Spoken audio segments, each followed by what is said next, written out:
All right, I am Jason Yarusi of Yarusi Holdings. Welcome back to today's webinar. We're talking each and every week about updates and current happenings here in the multifamily market. So December 1st, welcome to December. Today we have a great report put out by Fannie Mae from November 2022 about multifamily renovations, a small but stable part of construction activity. This is a great report. Just gives us a lot of detail about what's happening in the market and how it's trending and how we're seeing it today, especially with the impacts that we're seeing from supply chain issues, costs of construction, and just our overall need of housing. So a lot of this is focused on multifamily construction projects and just the categories they come in and the impact these categories have across the multifamily sector. So typically we have three categories: new construction, renovation only, and addition. So the new construction is the largest category by far, with renovations representing just less than a third of all construction projects annually. And in 2021, renovation represented about 24% of all construction projects, totaling just under $3 billion. So huge number right there. But just in terms of housing and units, we're still seeing the big impact for the amount of dollars spent on the new construction element. That is, if we go back and distinguish between multifamily and apartment and condominium construction prior to the end of the Great Recession, which was 2009, the number of multifamily renovation projects averaged just about 350 a year. So if you think about it today, that really doesn't sound like that many, and I was shocked to hear that number. So it just really shows you what was happening in the past leading up to, of course, what happened in 2007 all the way up through 2009. And this number just represented just under 15% of all multifamily construction projects annually. Now, interestingly enough, while banks pulled back from construction lending during this time, right? So we saw a lot of developers get really burned, and banks did not want to be holding the bag, especially in an unpredictable time. We're even seeing some of this today where banks don't want to put out money with a project that may take a ton of dollars that are uncertain, right, to build the project in an inflationary environment where supply chain issues are taking costs up to a dramatic level, and it may take anywhere from 18 to 36 months to put the project on. So when banks were pulling back during the Great Recession, it affected how many projects were coming out in 2010, but it did not appear to affect funding for renovation projects, mostly because renovating an existing property, it just is less risky. Product is there, right? We're going to go in there to an existing product and make updates to that property in some capacity through renovations. Much cleaner than going in there and saying, here's raw dirt, hopefully I can make improvements and build something here with an uncertain future ahead of us. So as you look here, really, this is, of course, much less risky than you would see in ground up. And in fact, renovation projects almost doubled over the course of those 5-year period, all the way from 2009 to 2014. So we went from about 350 projects a year all the way up to 650 projects a year, and it jumped to be about a third of all construction projects. Now, as we go forward and return closer to Great Recession levels, as we had pre-2007, so after 2014, all types of housing was needed, right? So, and it really was a big uptick for the need of more rental apartments. So new multifamily construction really just rebounded. Renovation projects overboard across over 1,200 projects annually. So that number started to make a lot more sense, right? And so this was about 1/4 of all multifamily construction projects. And so as we saw, and as we see today, just how aggressive this market is, all the way back, 2009, only 350 projects a year, and now we've had about 4 times that, starting when we really just ramped up in about 2014. So over the course of the past 20 years, we have an estimated 14,100 multifamily apartment renovation projects have been completed. That represents about 21% of all completed multifamily apartment construction projects.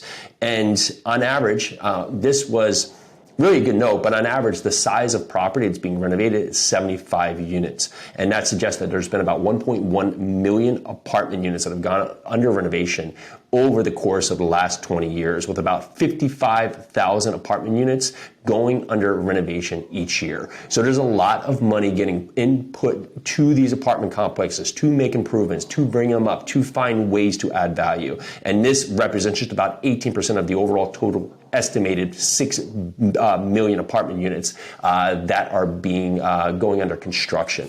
So as you look here, good note is that we simply see these renovations happen in a number of different facets. Usually it's either to just maintain the property, just the property condition or the property appeal, or it might be renovations to the facade, as well as just minor projects, maybe updating kitchens or bathrooms, basically paint and carpet, right? So that's one part, right? Improving just the performance of the property. The next would be a more intensive renovation project that's targeted as an investment strategy. So this may be value add investing involving purchasing an underperforming multifamily asset at a discount, putting forward some significant renovation project here. This could be anywhere from changing a layout, right? Changing floor plans, going in there, completely redoing kitchens, bathrooms. And the intent for this is to drive more value to the apartment community and ultimately, hopefully, raise rents on the apartment community itself. Now, as we look at it here, the majority of these renovations are under $1 million, a very, very big significant amount of these projects, noting 75 units here, really about under $1 million. So most of these are about $12,000 a unit or less on the renovation stage. And we've seen that hold true for us. And lots of times we're putting in less than $12,000 per unit on our renovation plans. We're not doing anything where we're adding square footage or adding any elements. It's a lot of this is a mini place, going in there, revamping all the units, painting out the buildings, maybe changing the siding, doing roofs, doing parking lots, landscaping, new marketing for it. So a lot of that money is being spent here to make improvements, but not necessarily having a cost that's exceeding $12K a unit. From the start of the Great Recession through approximately 2013, the number of renovations, though, began to rise compared to where we saw it in 2007. It was just about 38% of projects were hitting that renovation mark. And so as we look at this here, we've seen the run up that on point, about 40% of renovation projects are on average being about $1 million or less, with the delta of the other 40% being about 1 to 5 million, and then about 10% of projects are about 5 million or more. The number of projects completed by value, though, has increased significantly, all the way running up from 2002, just in a straight curve, bell curve, all the way up to 2020, where now in these last 2 years, COVID, supply chain issues, cost of construction, everything else has really started to bring down the number of projects that are being completed. So if you look at this here, number of projects all the way from 2002 was 200 projects, all the way up to a heightened level, as we talked about before, about 1,400 projects going back to 2020, now just starting to trend down to just shy of 1,200 projects for 2021. Most renovations, not surprisingly, are happening in major markets, the leaders being Boston, San Francisco, Washington, D.C., Philadelphia, and Chicago, with the top 10 also including Miami and Houston. So not surprising, a lot of energy is being put into these main driver markets where it brings in a lot of path to progress. People are constantly going there, and these are our primary markets. So we're seeing a lot of the money spent there. And if you look at it, a lot of the money is sparsely situated across the East, more than it is the West, with renovations in the West happening a ton in California. We're seeing a lot here also in the Phoenix area. Now, if we look at the cost of renovations trending downward in 2021, it had increased steadily since 2010 and soared to an estimated $2.7 billion in 2020 before declining all the way down to $2 billion in renovation dollars in 2021. So not surprising, everything we're seeing here with rising rates, pullback on lending, cost of construction, hard to get labor, hard to get materials, all that is making sense why we're seeing this downtick in the amount of dollars being spent and the number of projects being completed in the last 2 years. So multifamily renovation projects are staying consistent. New multifamily properties built from the ground up are becoming more expensive over the past few years due to, as mentioned, the cost of construction materials, shortage of trained construction workers, and in addition, the average new multifamily property can take anywhere from 18 to 36 months, if not longer. So it trends that we are going to still see a massive run up in, hopefully, new construction, right? We have a very large delta in the amount of needed units that exist out there. However, the biggest bang for your buck, and where we see ourselves putting our time is in the value add strategy. With that value add strategy, we're looking for underperforming properties that currently are not operating or not performing at the level that we feel best fits the market.